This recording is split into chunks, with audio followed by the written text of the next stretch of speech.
All right, so my free sessions carry sponsors, and this month's sponsors is Plotter. Plotter is a software that helps you, as the name suggests, plot your novel. You can find out more at plotter.com. I'm very grateful to them for being the sponsor of this and my free newsletter, Electric Speed, in October and November both. All right, so let's get down to business here. I have with me today Amran Gowani, who is a full-time writer and novelist on submission. He writes the humor and satire newsletter Field Research. He's a stay-at-home dad currently to 2 kids since July 2018, and previously he spent 15 years in a variety of industries, including biotech and pharmaceuticals. And I have a feeling some of the rest of his background will come out as we go. Now, a little bit of interesting backstory. When he initially reached out to me, it was not for a clinic. It was actually to write a guest post on why the 1,000 true fans model is deeply flawed. And I happened to look at his Substack as I was considering this post, and I said, well, rather than blaming the model, maybe we should talk about what you're doing on Substack first. So this is part of what he wrote me in his pitch for the guest post. He said, as I'm sure you're familiar, the concept behind the 1,000 true fans model is simple. Find 1,000 people to give you 100 per year, and you've got yourself 100,000 in annual income in perpetuity, and all your artistic and commercial dreams come true. Problem is, I've been writing online for 2 consecutive years, week in and week out, on both Medium and Substack. And while I've more than quintupled my audience, I've only located 25 true fans. That is, people who will pay me. Of course, your actual free subscriber number is much larger than that. And finally, my ostensible structural advantages like wealthy readership, strong marketing skills have failed to move the needle. And I see that superior writers are failing to make this model succeed. And I too see that. So I'm certainly in alignment with you on some of these issues, but I didn't want to quickly blame the true fans model. We will get back. We will get back to that, though, towards the end of our conversation. But I do want to talk about mainly Substack and what's working and what's not working. But I do want to give you a chance to speak a little bit more to this, the challenges you're facing, what you're doing right now, whatever you want to add, whatever context you want people to know about yourself. Sure. And thanks, Jane. I just want to say thank you for having me. I'm sure we'll have a lot of fun today. And anyone, I definitely want to be able to address questions and just talk about my experience candidly.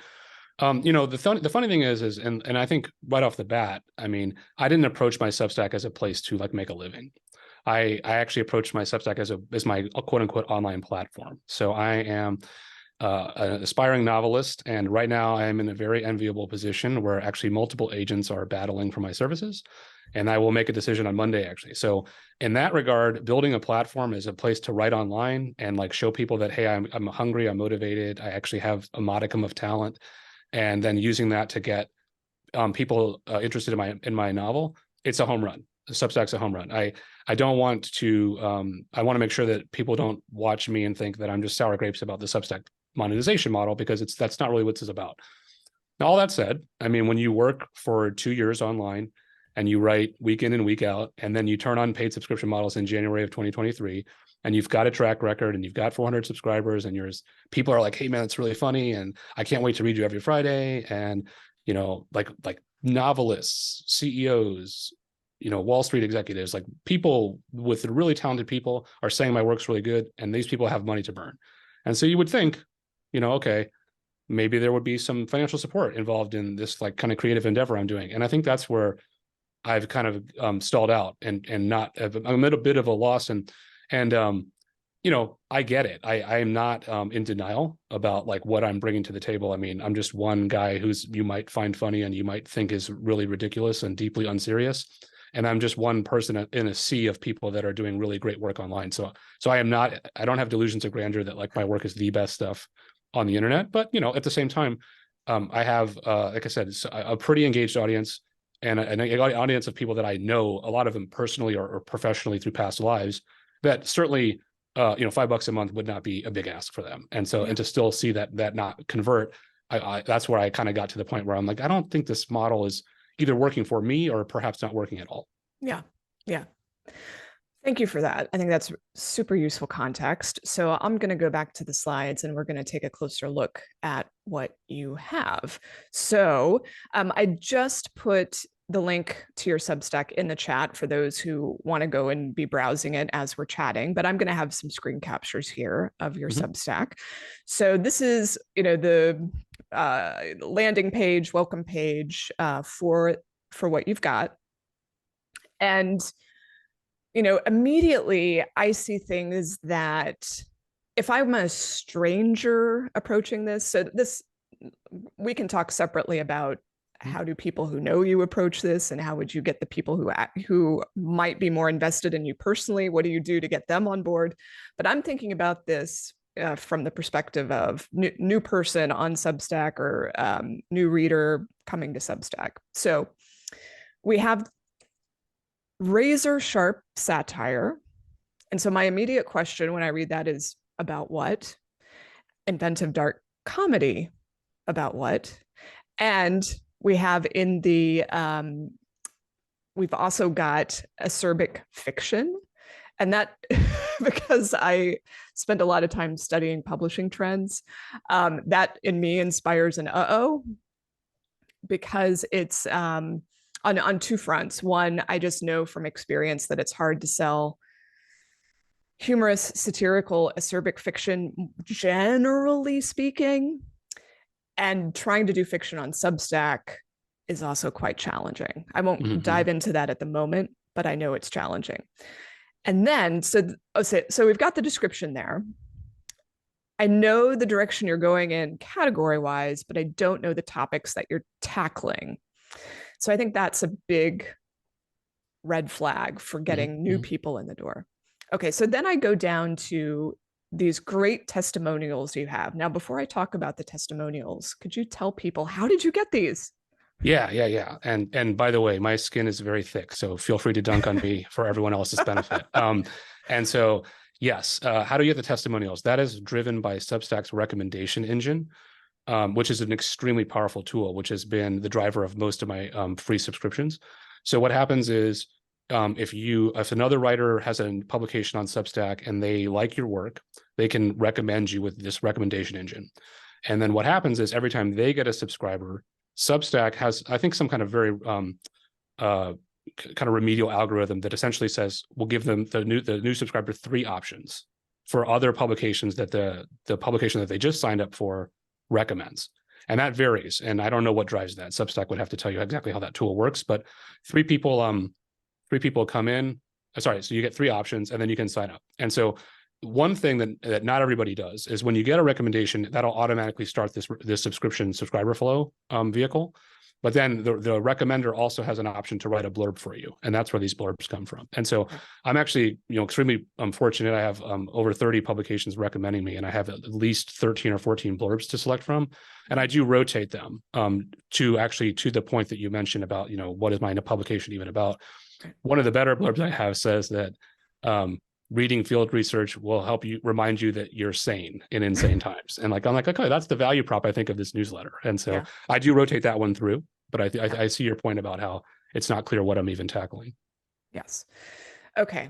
So when I started to look at the content of the testimonials or the blurbs, the good part about this is it echoes what you're saying the publication is about.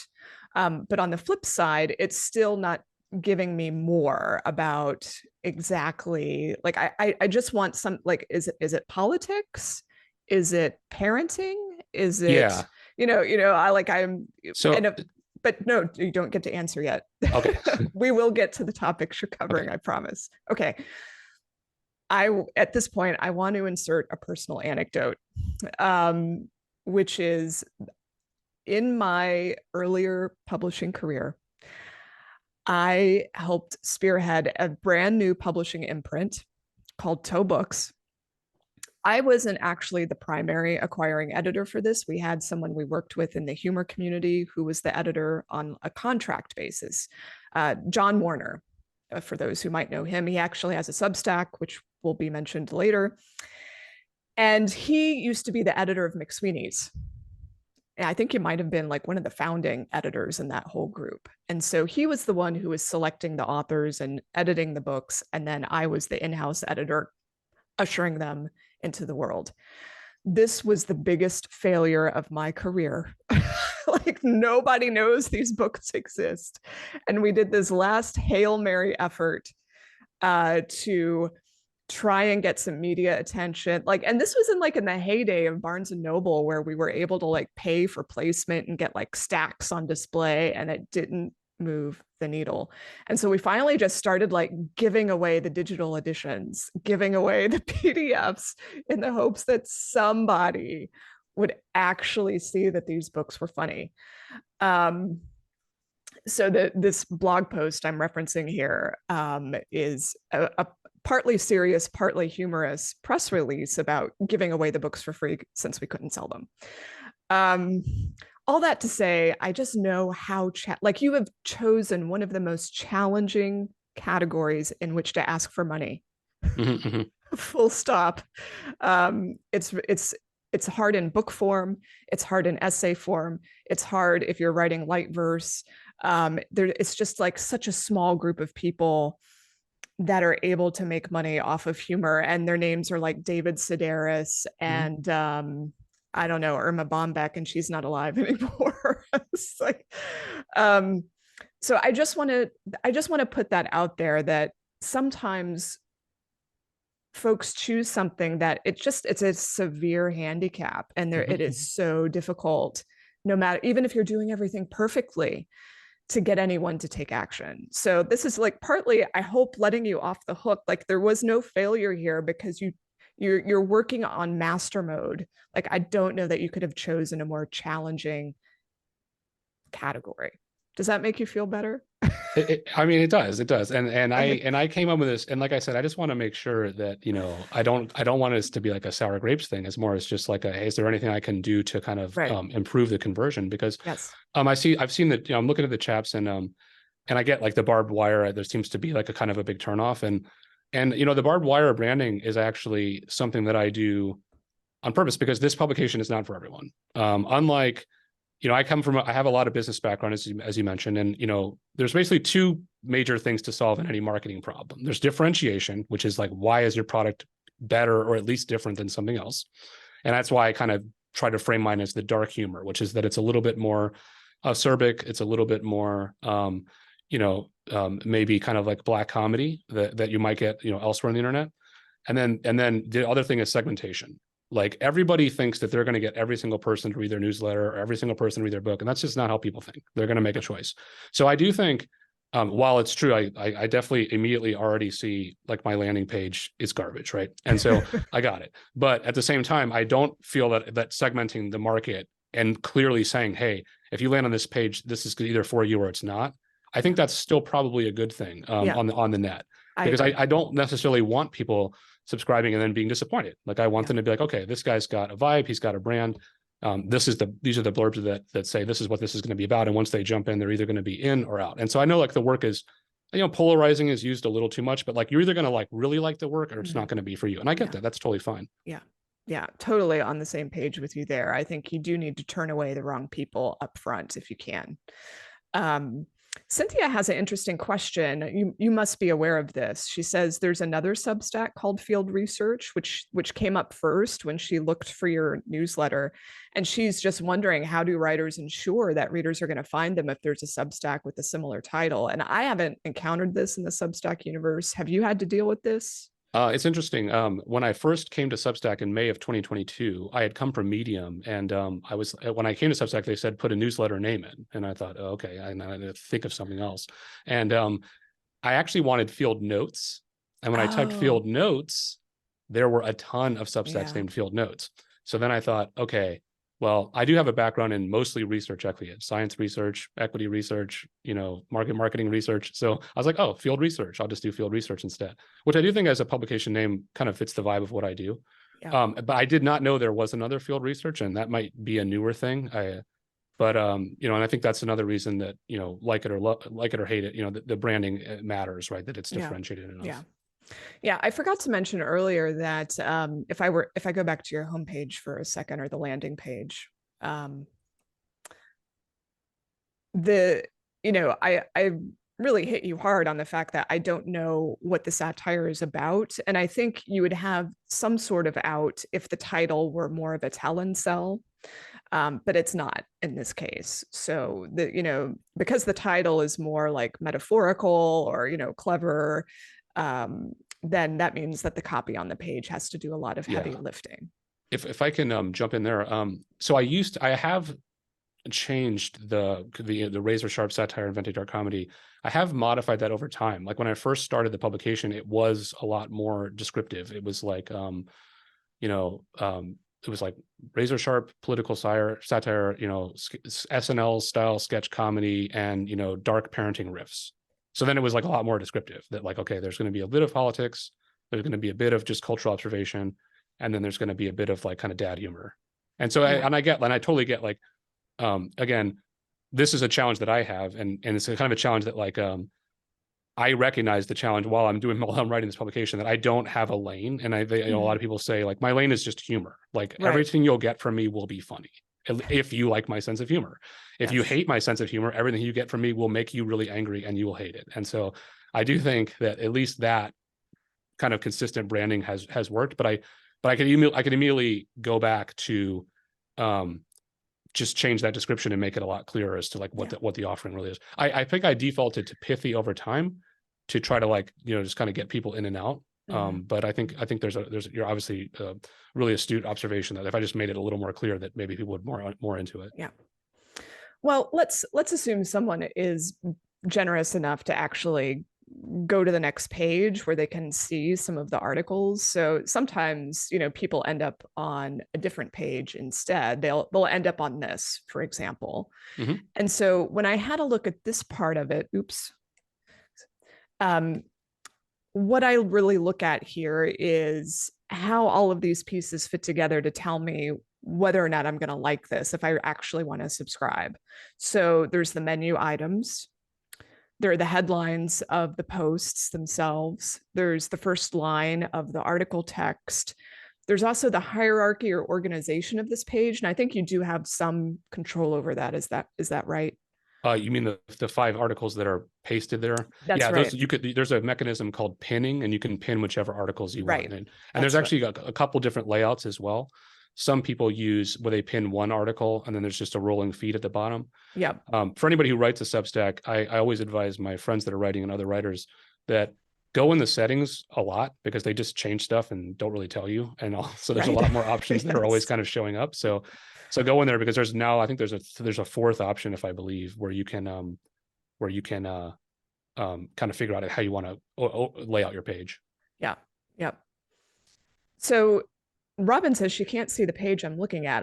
I think everyone can see the slide I'm on, I hope. So the slide I'm looking at right now is Amran's field research kind of, I hesitate to call it a homepage exactly, but it's an overview of all of the articles. And so what I'm looking for clues that this is for me.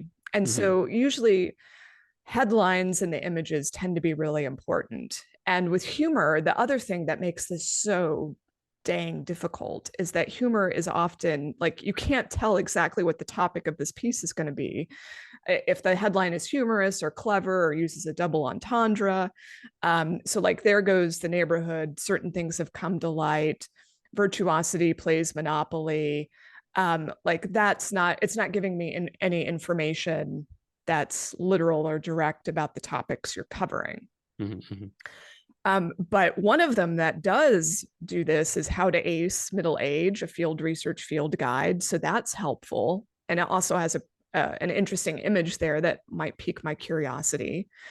And then I see the most popular down there. I'm going to hold that for a little bit later. We're going to talk about that. When I look at the tabs or the navigation, it's really for the initiated. So like, if I already know what war journals is, I might be interested in that because I've seen you do that as a series. Same with the unmedicated or the talks. Like, as an outsider who hasn't yet read your stuff, I don't know what I'm going to get when I land on those tabs. Now, I'm not saying it's really that you have to go and change them to be something literal, but my only point is they're not necessarily helping you explain what this is all about, as far as topic wise. No, that's totally fair. And I think that's always a challenge with humor, is that, you know, you write a title for a humor piece, you want it to be funny. Right. And then if I was just like, so the There Goes the Neighborhood is probably, if anybody reads anything today, read that one. It's really funny. But it's like I went to basically, and so I try to use the cover images to really convey what the piece is. So obviously those are marijuana leaves for any, Yes. and so they're opening a weed dispensary in my neighborhood. So I went to this event, and, you know, all my neighbors behaved like lunatics, and it was really funny. And I wrote about it. But then if I wrote the title that was just like, you know, the Lincoln Park, Chicago residents go insane at weed dispensary, it's just like, that would tell you what it is, but it's not funny. And so it's just, it's a constant challenge there, right? So I Yeah. totally see what you're saying.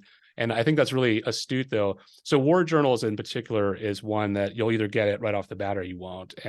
That's like from Punisher's War Journal if you're a comics fan, or from Rorschach's War Journal if you ever read Watchmen. So like the very small select group of readers will know what that is, and I totally get that. Yeah.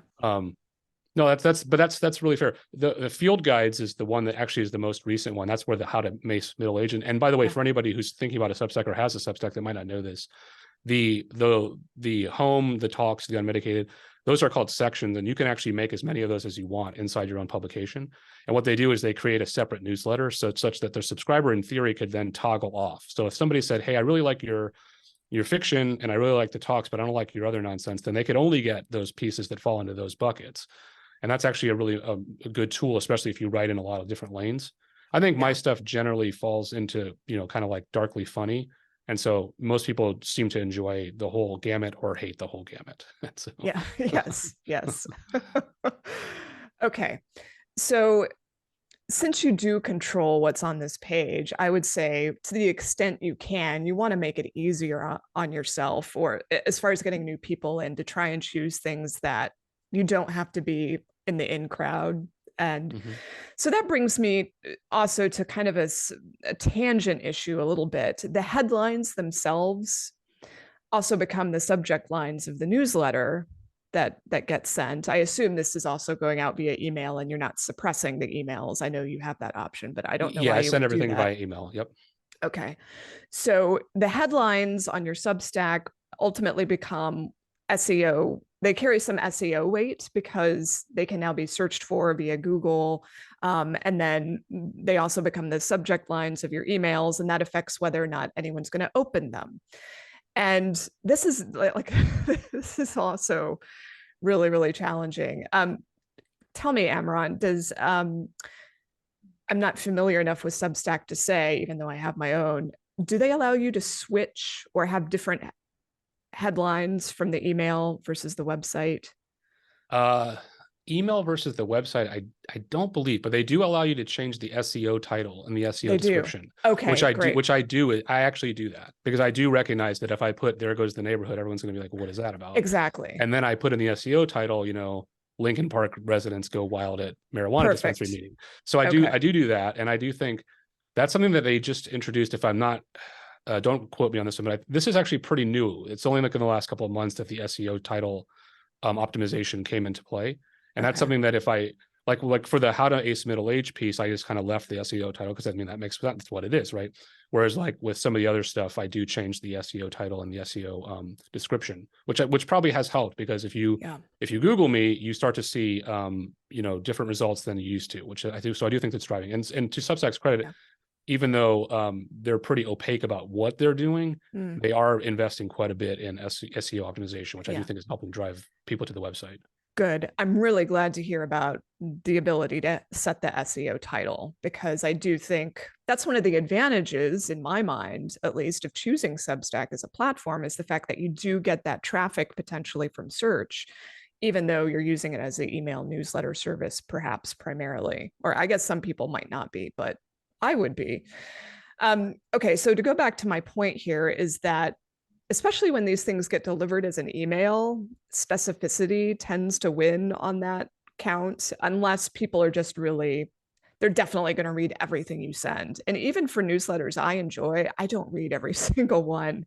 You know, they Right. kind of fall into categories. There are a few people where I'm going to read everything they send, regardless of what that subject line is. And then there are others where I decide based on the subject line, oh, that's not for me, delete. But doesn't mean I want to unsubscribe. It's just I know they sometimes do stuff I don't care about.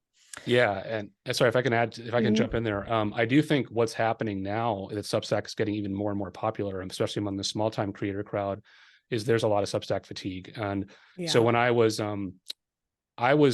I want to support as many people as I can. I'm actually a pretty friendly guy, despite the topics that I choose to write about. But I was really adamant not to get over 30 subscriptions as long as I could.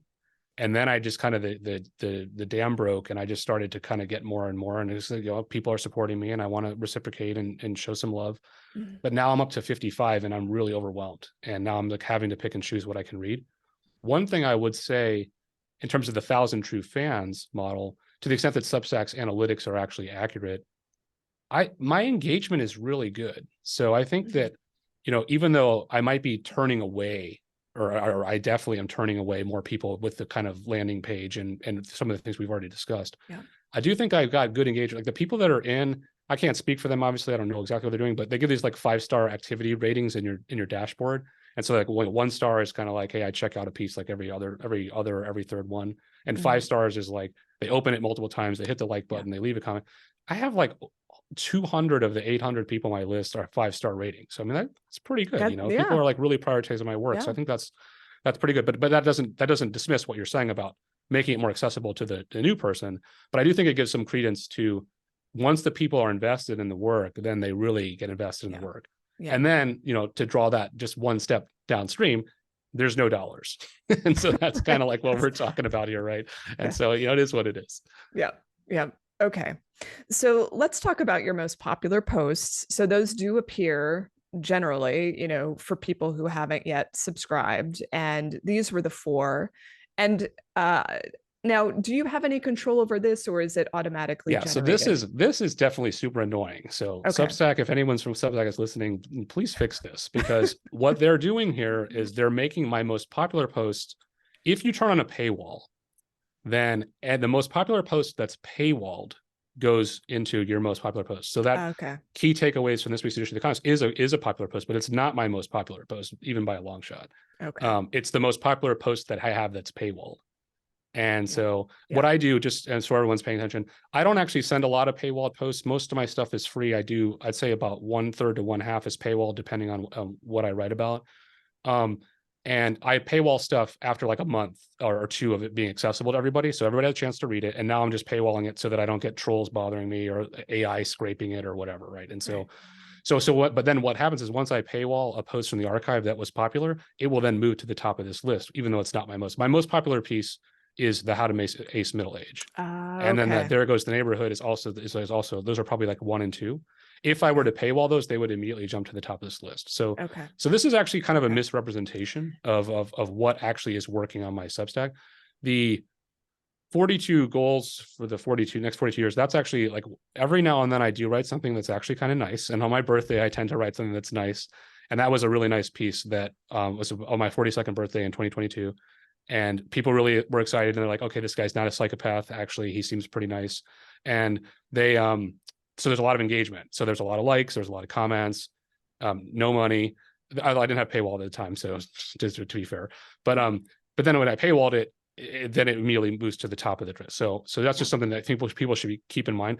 I do see that on different Substack publications, that doesn't necessarily always the case. So I think that there's some kind of heuristic that Substack is using, which is some combination of likes, comments, paid subscriptions generated, free subscriptions generated, that goes into this most popular. But I have no idea what that is. Yeah. Yeah. Okay. I'm so glad you told me that, because I wasn't aware that that's how it was operating. Hopefully they'll make some changes. So like this kind of messes up my next point a little bit, because when I'm looking at a Substack and deciding whether or not to subscribe, I'm kind of going through all of the stages that I normally go through as a reader. I almost always click on about, because I want to see what people are saying Me about too. their purpose or mission, or I'm looking for the backstory.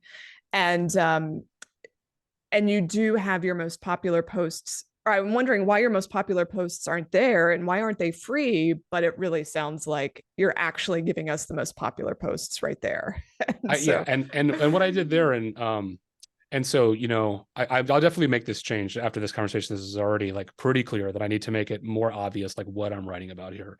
So I will, like, what is field research? I can change the answer there really easily and then change my Yep. landing page. Yep. But what the, oh yeah, show me, what those are meant to do is convey that there's the kind of like types of styles of stories. So Yep. the How to Make Middle Age is like almost like a funny essay, if you will. I call them field guides. It's like a how-to guide. The There Goes the Neighborhood is like a gonzo journalism piece, which actually tend to be my most popular pieces. I would do that every week if I had enough bandwidth to do that every week. I just, you know, people in my community are only behaving insane at alderman forums, you know, a couple times a year. So I can't just do that every week. And so, and then the last piece, I won't read the title, it's too long, but that's just distilled madness. And I feel like everyone who reads that is like, wow, this guy's on something here. So I think it's just a really fun piece that people tend to enjoy. Okay, great. So I've been slightly unfair in showing this particular screenshot because after we get past that, there's a lot of explanation about what this is and who you are and like all of the stuff that I would expect and want you to have.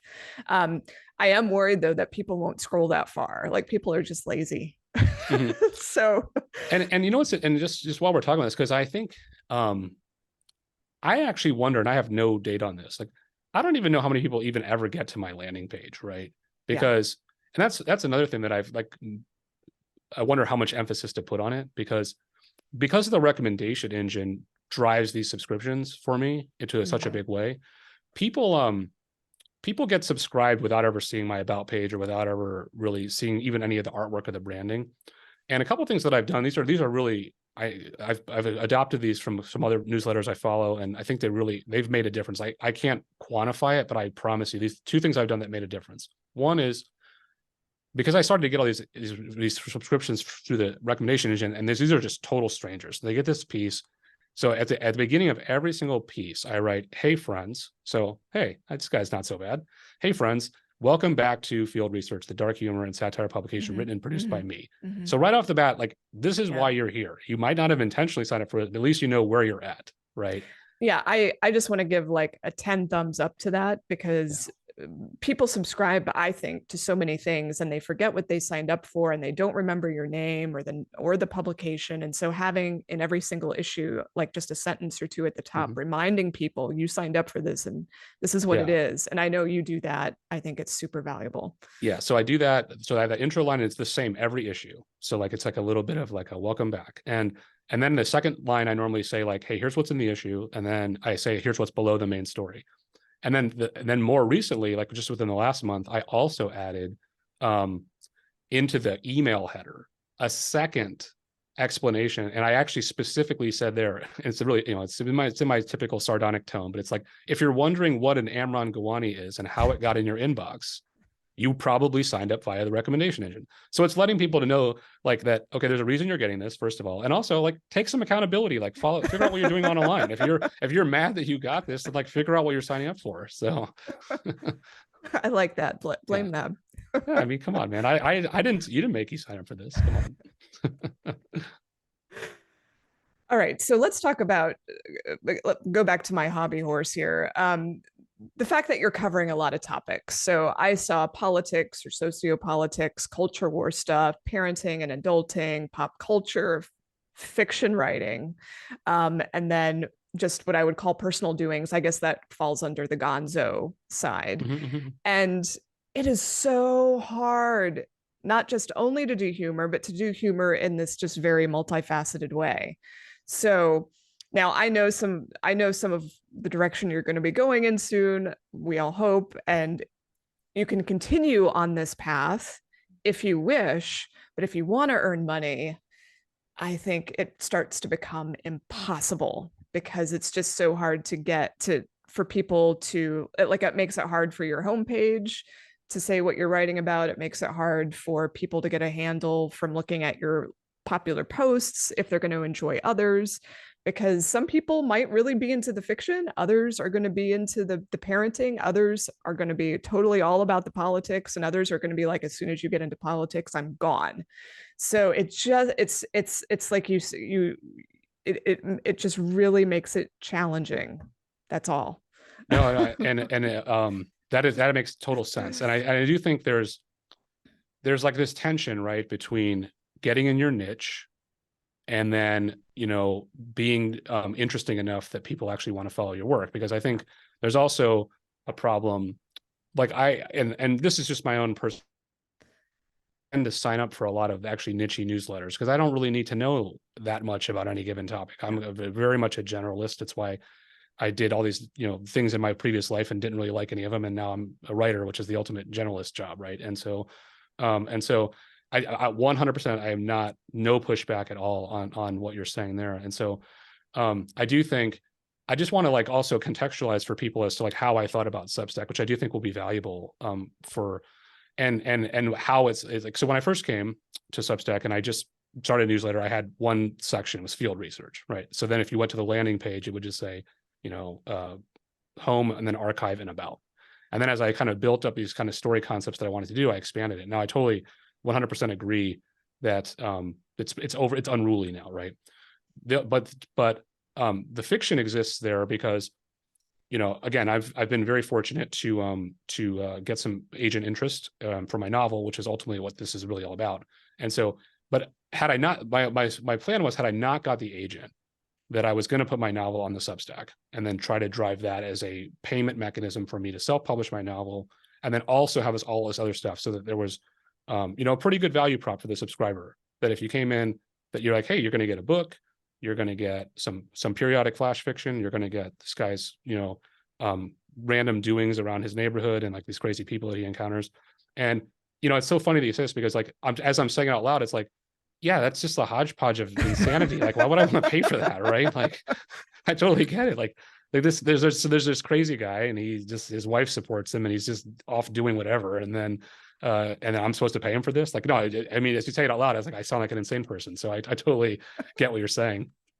Okay, so there's already a question about what's a hard sell on Substack. So I mentioned humor is a hard sell. So what other topics are a hard sell? And I would say, generally speaking, anything personal essay oriented, humor, satire, whatever you want to call it, and then fiction too. Obviously, you're going to find all sorts of people who are doing these things on Substack. But if you want to monetize, if you're wanting to grow a huge subscriber base, like you've chosen to work in master mode. It takes double or triple or 10 times the effort as anyone else. Now, I do, though, want to point out at least 3 Substacks that I subscribe to that I think are pretty loose. By my definition, they're pretty loose and also very personal essay-like. So I've got Adventures in Journalism by Sari Baten. I've got Ava's Book Bear Express, and I have Evil Female, and I can't even remember that person's real name. So Sari Baten is someone I knew prior to her Substack. She's pretty well known in the literary community. I think the Adventures in Journalism title is a tiny bit of a misnomer. I just feel like she posts things that are happening in her life or with her business on that particular Substack. And some of you might know her better as running Oldster, which is another Substack focused on getting old. Ava's Book Bear and Evil Female, one of these writers I had actually read. I was following them through their publications elsewhere, and that's how I stumbled on their Substack. And someone else, it was just someone I can't even remember now how I learned about it. It's maybe a recommendation, not a Substack recommendation, but like someone said, I really love this person's newsletter, and I was like, I agree, and I signed up. It was probably a social media mention, or I subscribe to so many newsletters generally, not necessarily Substack, but people often talk about who they like to read. So that's probably how I found Evil Female. But each of these folks here, I would define as pretty successful. And you see there's an orange check mark next to one of them. Sari is definitely monetizing her Substacks. So they're pretty good. And they've made it work. But at least one of these people, if not 2 of the 3, have a reputation outside of Substack, which obviously can play an enormous role in your success there. If you already have an audience who's just going to jump on board. I mean, look at George Saunders. It didn't really take much, did it? No. And I mean, I have my, I can get on my soapbox on what I think will work. I mean, Yeah. obviously nobody should listen to me because I make no money on Substack. So, but one of the things that I think, I have 5 things that in the piece that I pitched to you that I said I think can move the needle for you as a Substack newsletter writer. And obviously, I had a feeling that I was going to look even dumber than normal when I did this thing. So now that's been confirmed. I look like a crazy person that doesn't know anything. And I had an MBA that is obviously worthless.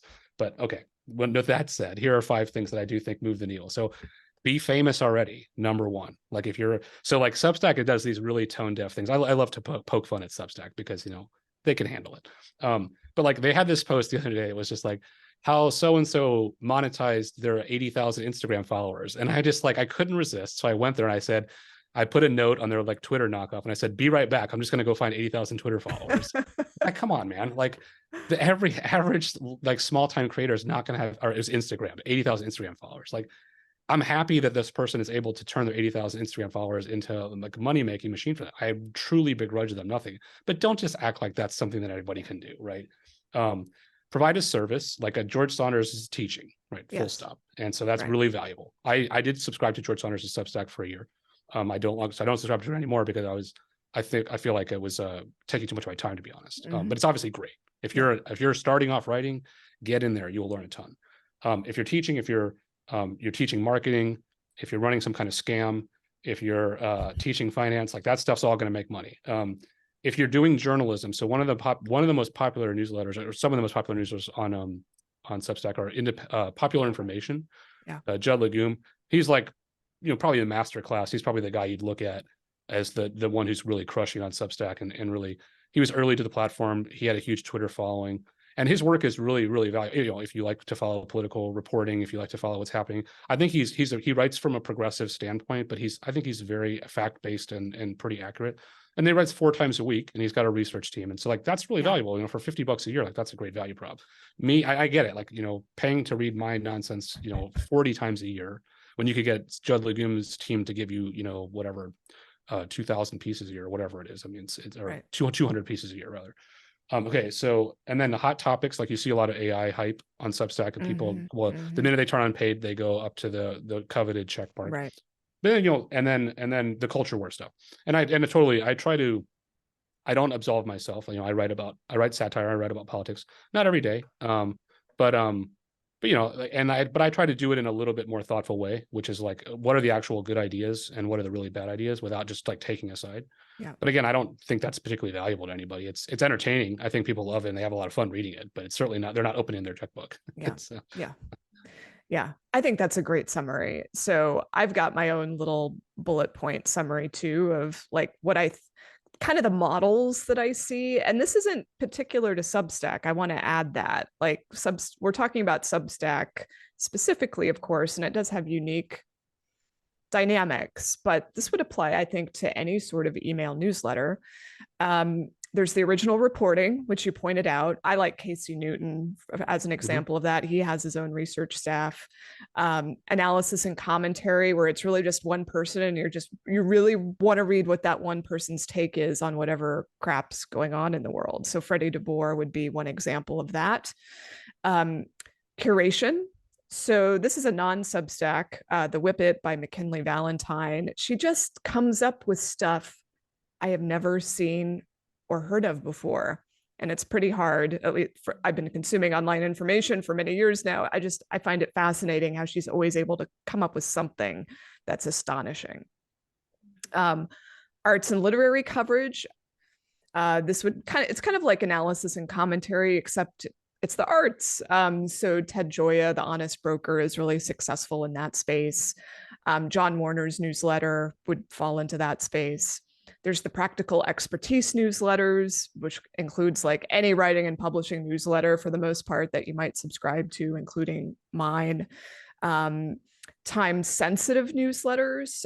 This is not a Substack one, but Tangle by Isaac Saul is basically, here's what's happening in current events, here's what the left's saying, here's what the right's saying, and here's my take.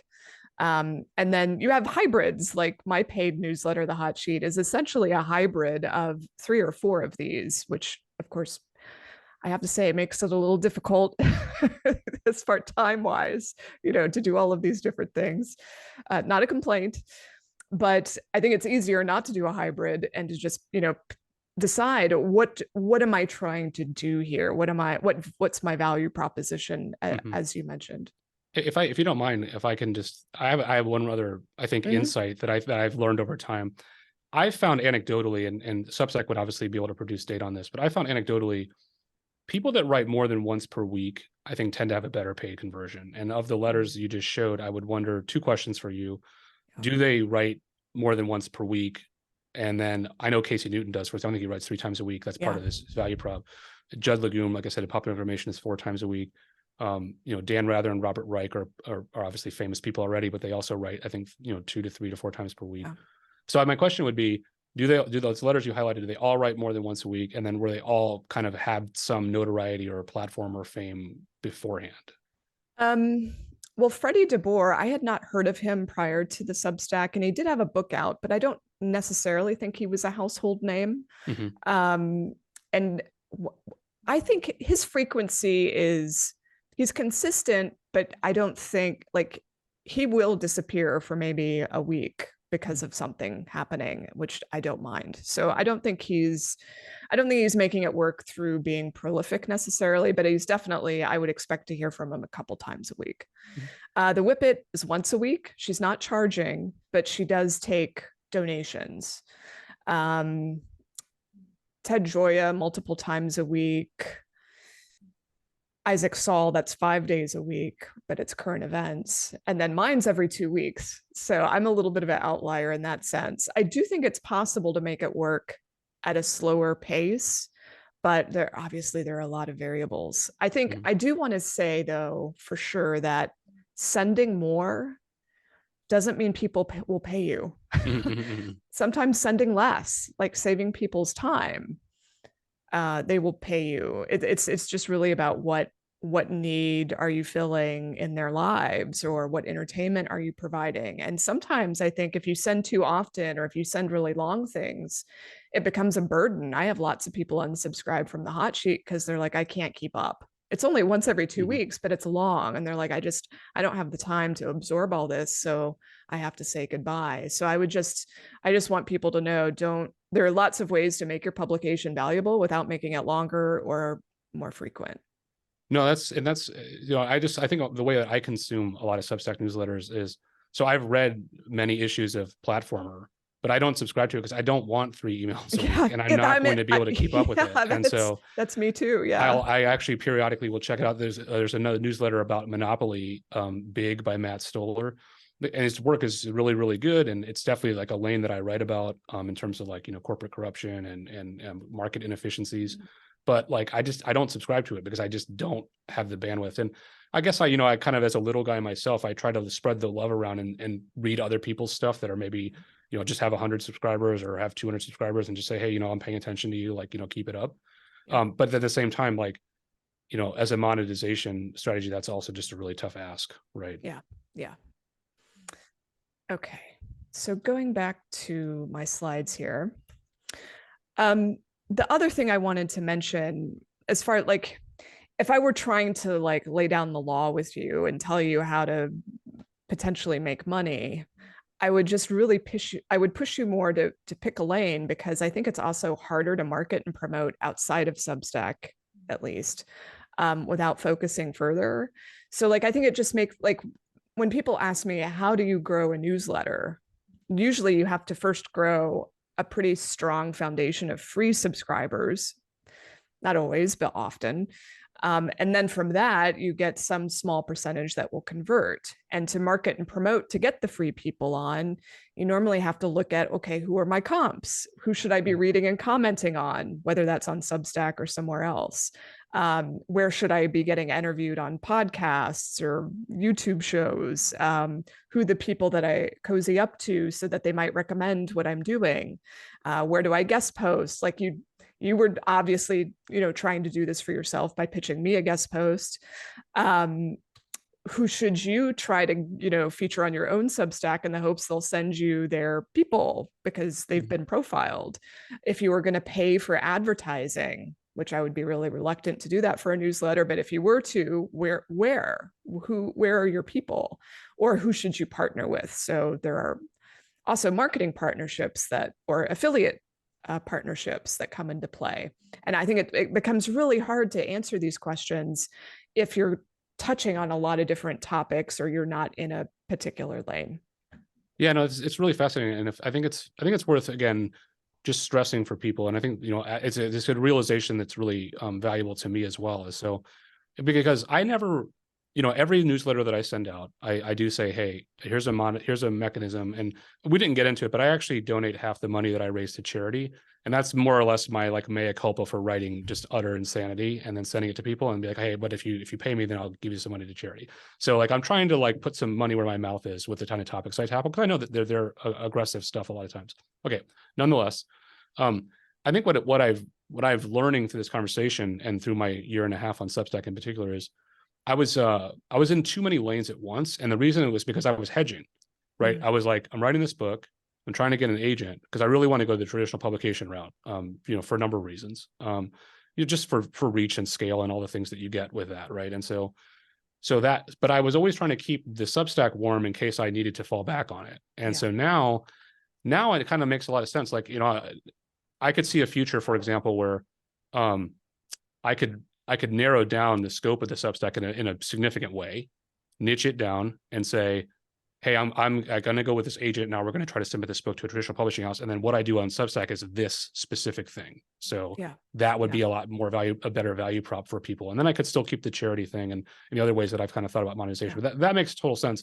And so everything you're saying makes a ton of sense. I think one of the challenges that I had, which was self-inflicted in a lot of ways, was just like, how do I keep all these balls in the air and keep all of my permutations open? So from just looking, and it was going back to kind of the topic of today's conversation, which is like, does this 1,000 True Fans model work? It probably still doesn't work, but it definitely doesn't work if you're doing what I did, right? It definitely doesn't work if you're doing what I did. Like, if I would have just been, maybe I could have done like a local Chicago politics beat. And I went all around and I just went to all these forums and I just made fun of the local politicians. And then that's everything that I did. I bet you that would be a lot bigger driver of subscriptions, because people would be like, hey, this guy's spending his time and making some jokes about like the local alderman. And that makes a lot of sense. Now, I'm not going to do that because now I'm going to be hopefully focusing on my traditional publication. But that just instantly clicks for me. Like that segment, we talked about differentiation and segmentation, right? So that would be solving both problems. It would be differentiated because it would be funny, and it would be segmented because it's very specific. And then I wouldn't be worried so much about getting subscribers from all over the globe. I'd be worried about getting people that were in Chicago, right? That makes a lot of sense. But then you'd have to worry about getting the stink eye from your Chicago neighbors, maybe. Oh yeah, well, I mean, they trust me, I get that already. So, but that makes a lot of sense. And so I think, anybody that's listening that wants to kind of like learn from, all these landmines that I stepped on, I guess, like pick a lane, or at least no more than two, right? Would you agree with that? And then kind of like, I would. Yeah. Okay, I mean, I don't want to tell people you can never ever write about anything else. You can, but like say, I'll just pick a number. 75% of the time, you should probably stay in your lane. Like I know, I'm pretty sure Lincoln Michelle, right? And he has a popular Substack called Countercraft. Right. So I don't know him personally, but I subscribe to his newsletter. It's really good. And he actually does that, right? So his whole thing is just analyzing the literary landscape from the counter perspective, right? So I call it Countercraft. So he goes out of his way to say, hey, here's what everyone's talking about on Twitter, and this is why they're wrong. And that's its own vibe, and you have to decide if you buy into it. But at least it's the lane, right? But then he did put out a piece of original fiction about 2 months ago. Yes. And he actually qualified at the top of his post, like, I don't use this for traditional fiction, but I thought I'd just give it a shot. Yeah. And it was a great piece. I really enjoyed reading it. And so I think that makes sense, right? Or it's like, you kind of, so like another thing I could do with my Substack in particular is like, maybe I could, and I'm not saying I'm going to do this, but like just we're ideating, I could make it all parenting humor. And then every now and then I could drop a piece of gonzo journalism. Yeah. Right. And then that would make sense. Exactly. Yeah. Okay. The other thing I would say, just on your slide you're showing, just to make it clear for everyone, I've done all of these things, and I'm just happy we've established that I'm in the humor lane with all the other humor writers, and none of us are making any money. So so just if you go to Substack in the humor dashboard, you'll see that Samantha B has got a Substack and she has shot right to the top of the chart. And so now we have to compete with Samantha B. So there is essentially no hope as a humor writer on Substack. So just keep that in mind, everyone. Okay, so I'll just kind of summarize what we've talked about, and then we're gonna talk. We're gonna start moving toward the 1,000 True Fans discussion. So, to put it in a nutshell, if you want someone to pay, I think you have to target a niche, and that, you know, if you are going to target a niche, typically you need good sources, you need to be good at research, you need to know where to go so that you're going to really serve that niche well. You can hop on a trend, like Amran said, like artificial intelligence is the trend at the moment. I saw so many newsletters get spawned over the last year on that. You can be a pundit, ideally dealing with the culture wars, politics, the things that people are talking about on social media. You will never run out of material. Or you monetize in other ways, which has also been mentioned. So essentially you offer services or other perks to people who end up getting the Substack, but they're also going to get something else. So it's like Substack Plus. And like Courtney Mom is probably a good example of this. She's in the writing and publishing space. She also writes fiction and memoir. And if you subscribe to her Substack, if you pay, you get like special services from her. Which can be very attractive. So I think the challenging thing to do is just write and do whatever you like, whatever occurs to you, without paying any attention to anything we've said here. If you want to do that, it typically requires that you're just bringing your audience along with you, like those 80,000 Instagram followers that you've already got. Yes, maybe you can monetize them on Substack. Okay, so I want to talk a little bit about the difference between patrons and subscribers. Now, in some worlds, maybe there is not a difference here, but I do think there's a mindset difference. And in my world, I think, Amran, I consider the people you have paying, or I would probably consider them patrons. So I put together a chart of how of the mindset difference here. So I think for patrons, I think they normally give money because they just want to support your effort for whatever reason.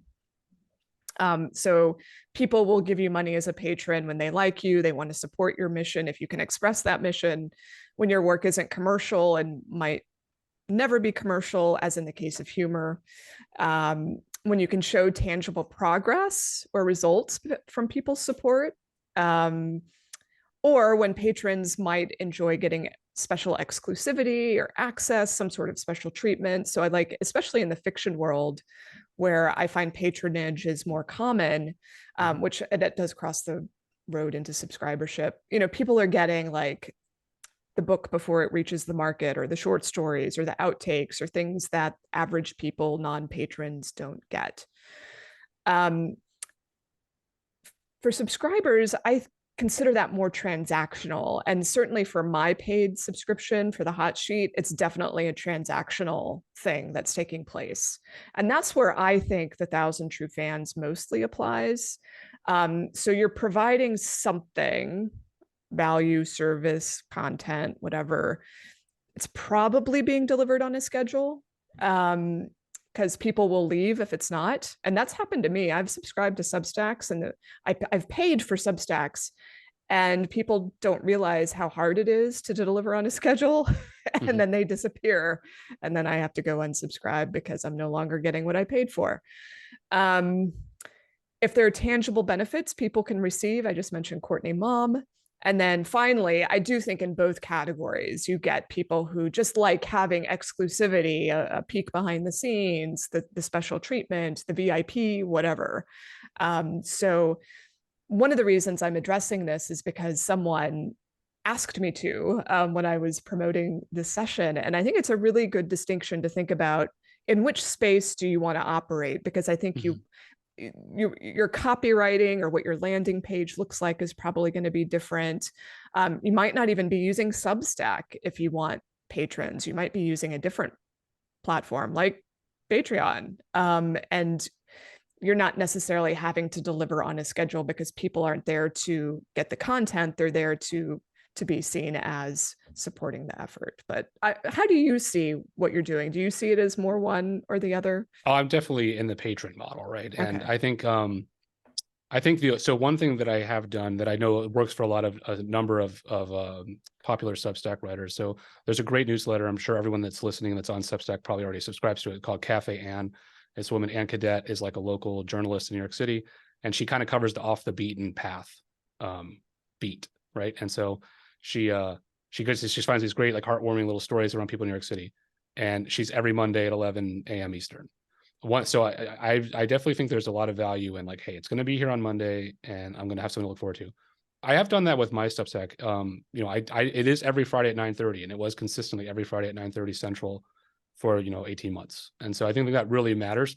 But nonetheless, definitely falls in the patron model. And in fact, one of my paid subscribers, and is a really, really talented writer named Amy Letter. She has a very under the radar Substack. Everyone should go check her out. She's amazing. But anyway, she told me, she's like, I don't pay you for quantity, like I pay you for quality. And I think that tells you the story right there, that she just really likes what I'm doing.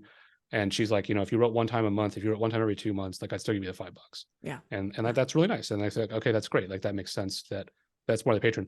With the subscription, I think it goes back to, the kind of, like, when I went on my soapbox there on that digression, I said, these are the 5 things that you can do. I think that actually, gratifyingly lines up with the slide you just showed, right? Yeah. So you're either doing something that's got a very clear perceived market value. And humor, everybody thinks they're funny. I mean, everybody's like, I could just crack jokes all day long, and my uncle's really funny, and I can get on TikTok, it's really funny. I get it, right? So, like, there's too much competition. It's not particularly differentiated. But like what Casey Newton's doing with Platformer, right? Like, if you want to be deep in what's going on in Silicon Valley, beyond what you get in the New York Times, beyond what you get even from, like, the San Francisco Chronicle, or even any other kind of major newspaper, you can get way deeper in the weeds on what's going on there. That's going to be really valuable, especially if you're a Silicon Valley executive, right? So, like, a lot of these AI newsletters that we mentioned, and those are really valuable for people. Half the people reading those are just working for AI companies, so they're working for Google or DeepMind or whichever, Apple. And so that's a really clear value proposition, right? And so I think, if you're a fiction writer in particular, like, I think you're almost by definition a patron, right? Because, I mean, what is fiction really? I mean, it's a purest form of artistic writing, right? And so it doesn't really solve a problem for you other than just tap into your humanity. And, humanity doesn't have a good market value, let me tell you, if you just look around the world these days. So I think that's pretty clear. Yes. So I did want to just give a shout out to someone who I don't think is on Substack. It'd actually be hard to imagine her having a Substack. Monica Byrne is someone I've been following for more than a decade now. And when her first novel came out, I guess she had the presence of mind or the strategy or the foresight to start a Patreon when at the height of media attention for that book. And now, many, many years later, she still has that going. And it provides her ultimately with a living wage that allows her to work on her next literary novel that's not going to provide a living wage. And I find that she puts, I would encourage people to go and read what she says about under the About tab about what she's doing there, how she runs this, what you receive, because it really, I think, epitomizes the patronage model. She's using it probably I can't imagine a more perfect model to point to than this. And of course, you could do it on Substack too, and she does it on Patreon. Okay, so the 1,000 True Fans. Since this was kind of touted in the description, I don't want to leave this without addressing it head on. So for those who aren't aware of this concept, it originated, I think, in 2007, 2008, from Kevin Kelly, who is, I think, the founder of Wired magazine, or was the editor for a while. He's written a number of books himself. He has his own newsletter called Recommendo, which is pretty good. I would recommend it. It's a newsletter of recommendations.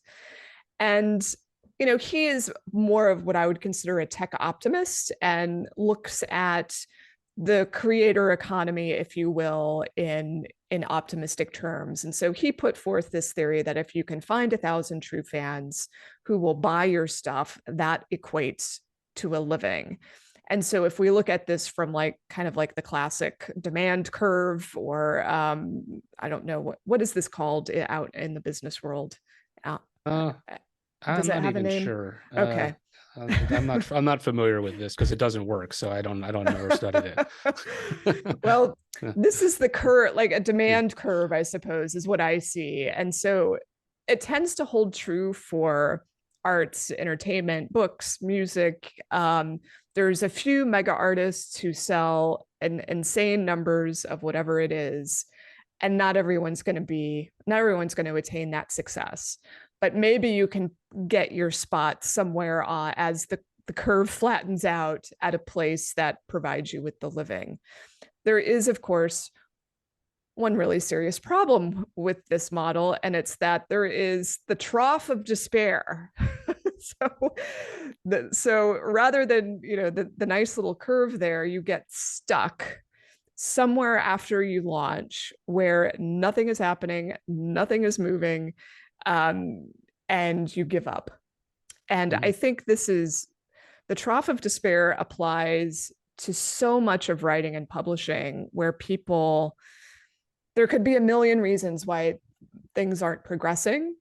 Timing, luck, lack of focus, as many reasons as there are people.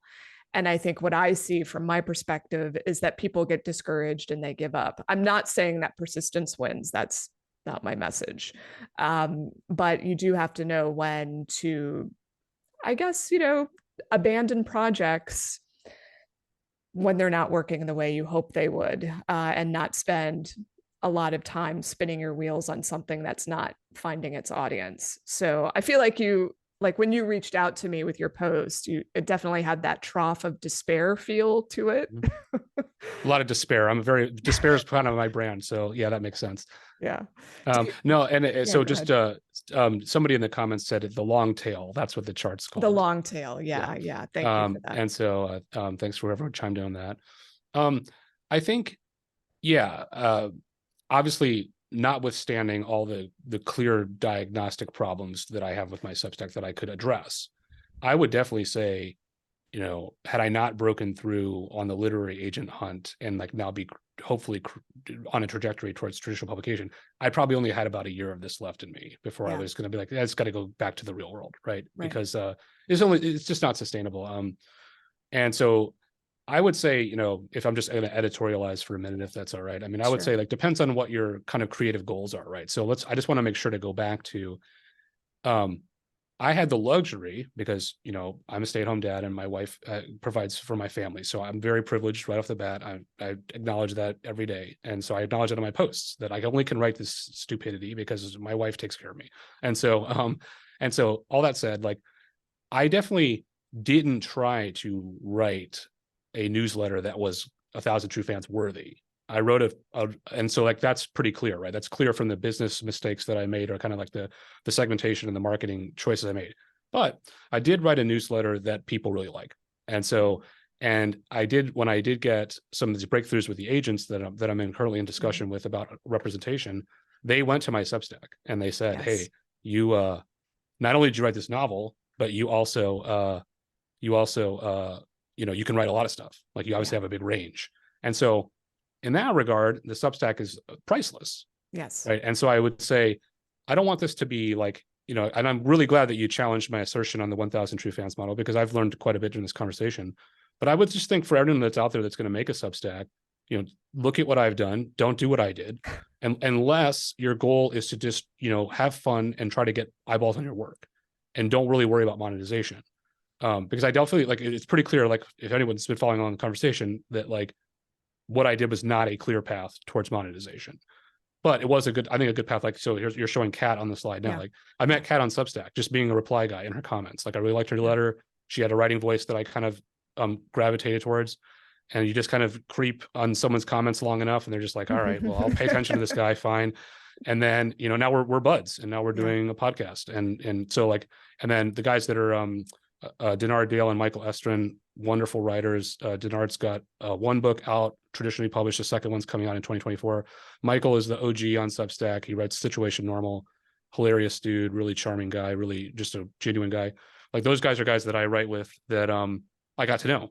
And Denard read my book and beta read it and gave me a blurb. Kat read my book and beta read it and gave me a blurb. This guy, Andrew Barriga, that I met on Substack, who's got a debut novel coming out in 2024, beta read my book and gave me a blurb.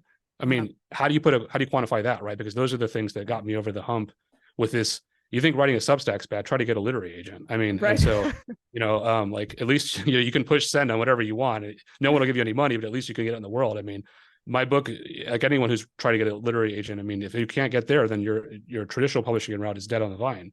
And so, I think it's just really worth considering. I mean, this has been such a fantastic conversation for me because I've clearly realized, even more than I maybe subconsciously realized, that I was in these kind of two lanes at once. And that's a segmentation problem. Like I'm not solving anyone's problem because I'm trying to do too many things at once, but I'll take it because it solved the problem that I was trying to solve. But as the subscriber has to decide that this is valuable and I'm going to pay for it.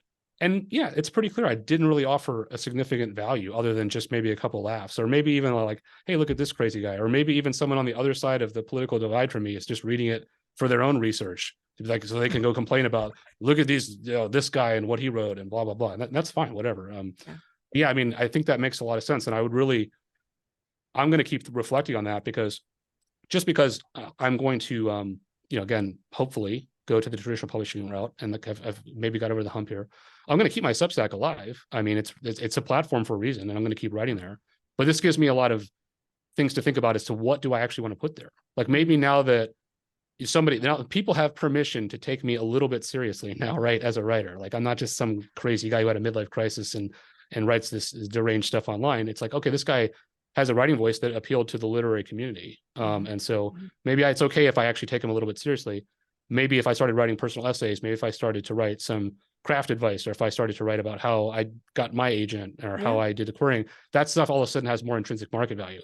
My biggest problem with that stuff, just while I'm ranting here, is that a lot of it's crap, right? And so you got to be really careful. Like a lot of people are going to promise you that they're going to get you monetized on Substack, they're going to get you a literary agent, and they're just full of it, right? And so like I would be cautious to write that because I would just be putting myself in the bucket with other people that are selling a false bill of goods.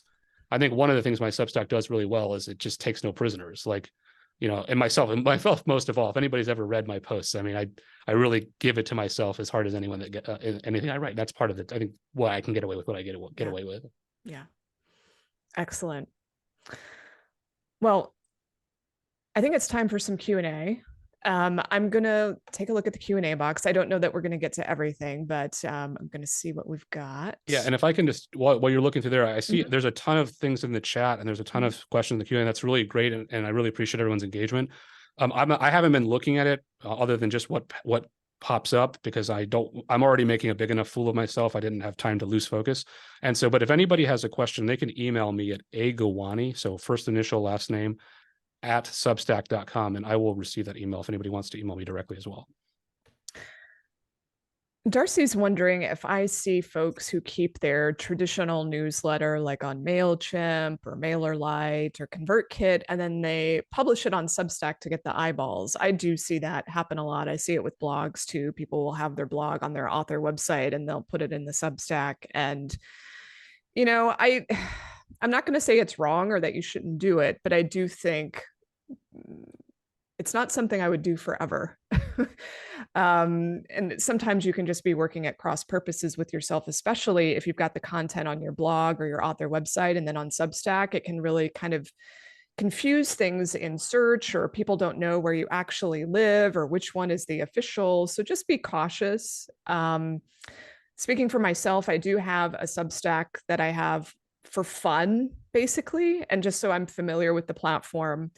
But my serious email goes through MailChimp and ConvertKit, and I would not in a million years switch to Substack for either of those, for reasons that are specific to my business and the fact that I have services that I am marketing, and Substack just, it's limited in what it can do, and it's also very focused on getting people to pay. Like Substack only makes money when you make money, and so that's why you see all of these calls to action related to paying and recommendations and all the rest of it. So I'll leave it at that. I can just be a hater there as well, just for a second. So sure. If you're running a legitimate business like Jane is, and like I would be cautious to go to any platform until you knew it had long-term viability, because then you'll be stuck unwinding whatever you do there.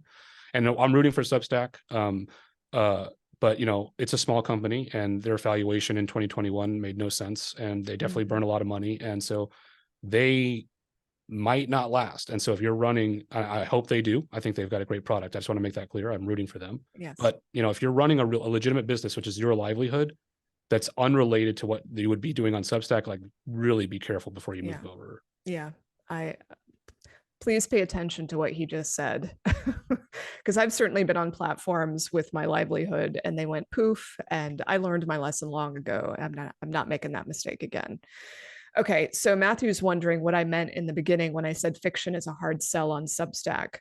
So what I mean by that is it's really hard to get people to read your fiction in that medium, platform, channel. That's just not generally where people go to read fiction.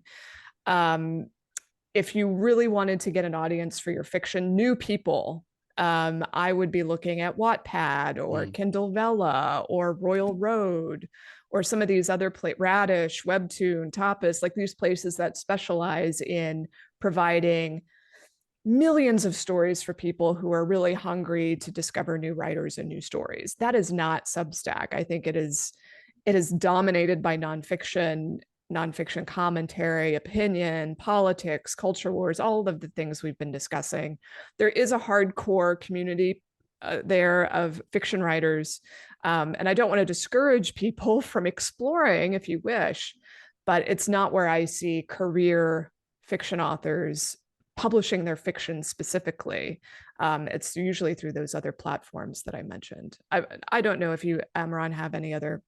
I think I would say the market for fiction in any lane is not as strong as it used to be, right? I mean, and so if fiction's a hard sell, even in the bookstore, right? And so if there's a lot of better ways to make money, I think anybody that's a writer should really come with that eyes wide open. There is I've seen on pop up, like Jackie Dana's in the chat, and Jackie runs along with a couple other folks this great fiction newsletter community called Fictionistas.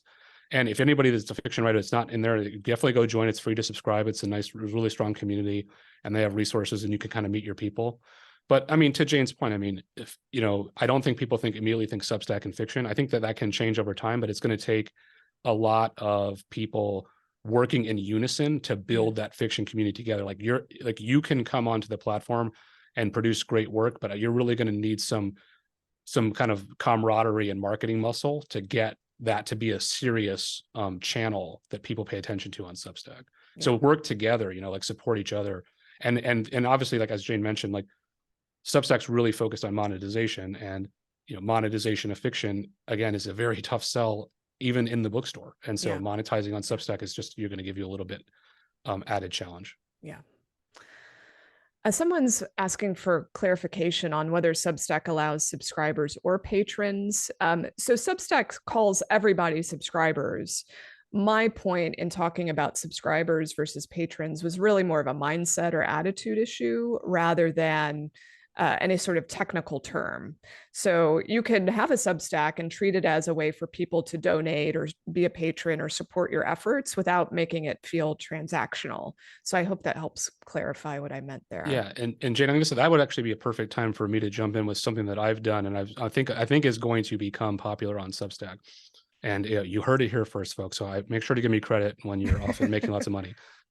So as I was, again, notwithstanding all the things we discussed that I have done incorrect in terms of monetizing my Substack, one thing I did come to the realization of is the subscriber model, I think, is a big turnoff for a number of people. Like the idea of being a subscriber for a number of consumers, it's just like they're not into it, right? And so they don't want yet another subscription they have to remember to cancel. Right, because most subscriptions are designed to get you to sign up and forget about, so you just keep pulling money out of your pocket every month, right? And so and that's just the reality of that model. I'm not even saying that that's something that Substack's doing that's unique. Like Disney Plus also wants you to subscribe and then not watch, right? I mean, they just want your money. And so, keep that in mind.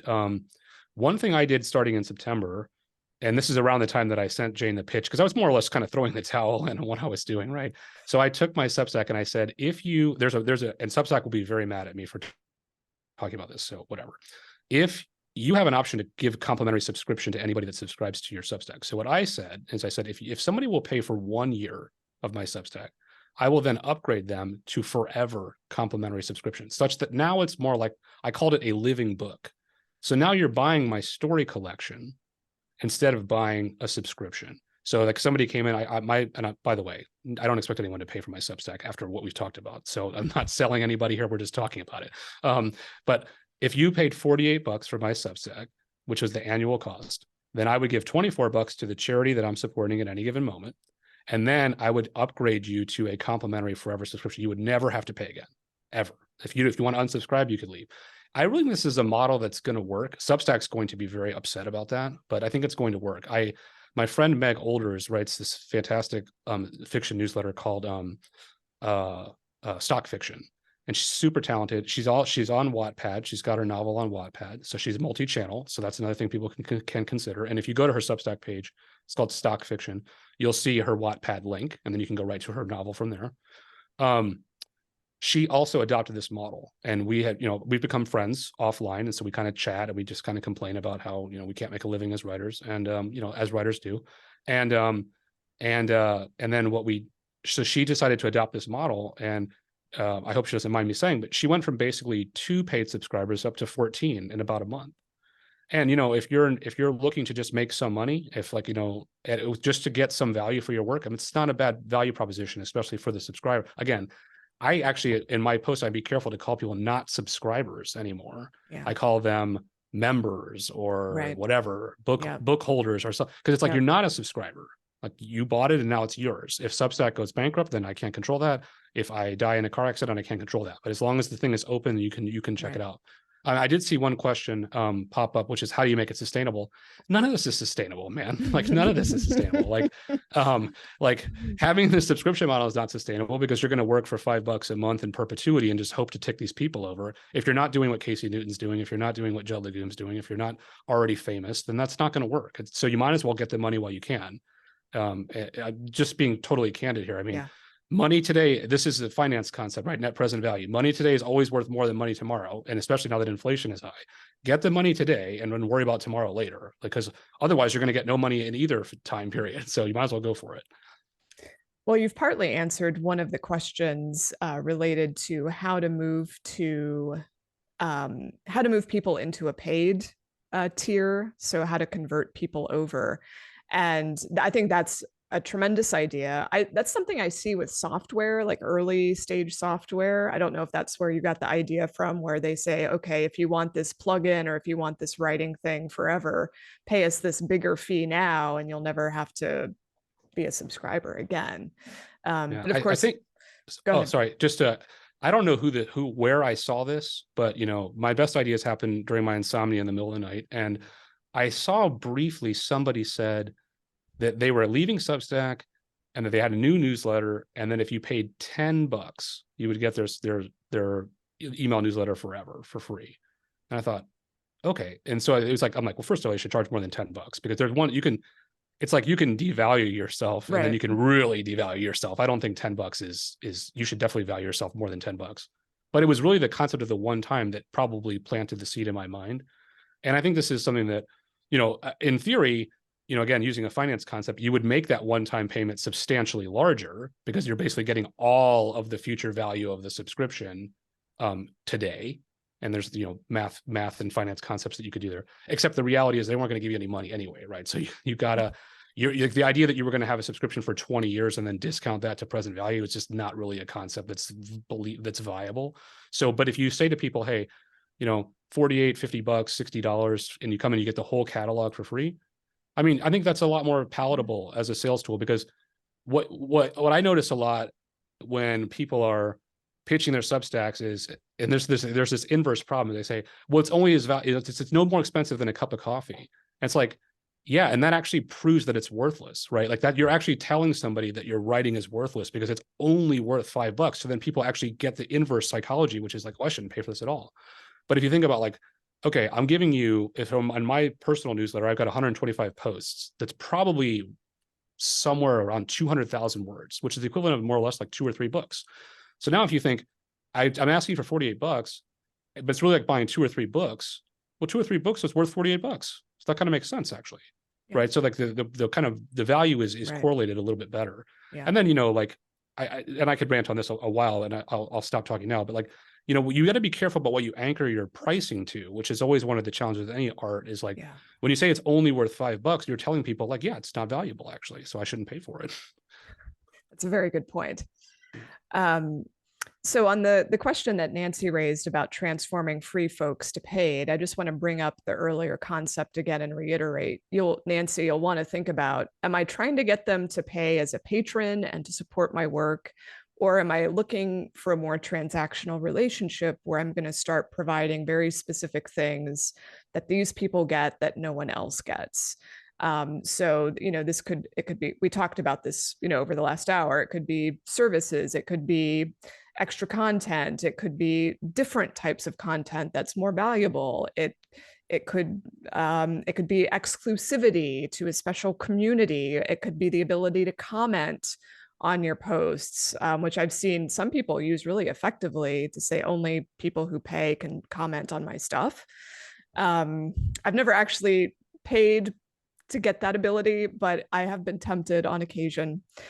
So I would say, Nancy, and anyone else who's thinking about how can I convert more, look at your comps, look at what other people are doing, go steal some ideas. You don't have to necessarily come up with this from scratch, but obviously the solution is going to differ depending on what sort of value you have to offer or what it is that you're writing in the first place. Yeah. Another thing, if you don't mind if I jump in on conversion, and this I do not have an answer to, and I don't think anybody really does. I think it really is specific to the writer and the publication that they write. But the paywall, right? And so Substack gives you an opportunity to paywall. I've seen some writers, they paywall nothing and they make a lot of money. And some people paywall like almost say 80% and they make a lot of money. And those people already have the 5 advantages that we've been discussing. So many people, like I've experimented quite a bit over the year. And again, not because I was trying to get rich on my Substack, but it was almost more just like, why is my work so uniquely worthless to everybody? Like, what am I doing wrong here? And so I started playing with different ideas, and I did use the paywall, and I would say it didn't really move the needle for me. There's a couple things that are on my page that if you started to search in the archive, you might get really tempted to be like, what is behind that paywall? I don't do there's an option you can also do where you email stuff and you say that you go a preview, right? So you can put a paywall break. Right. So like you can read, say, the first 4 paragraphs or whatever, and then paywall break. Some people have used that really effectively. I used it once. Basically, like 7 people unsubscribed, and I'm like, okay, well, I'd rather have more free subscribers as a platform than just to trigger in unsubscribes. So for me, that wasn't the right, because again, I was going back to playing in these 2 lanes. More subscribers for me was ultimately more valuable to like, and when I go to the agent and download to stream, hopefully to the publisher, to the editor at the publishing house, right? To say, hey, people actually pay attention to this guy. So if I was just inducing a lot of unsubscribes by preview paywalling, that would actually be counterproductive for my ultimate goal.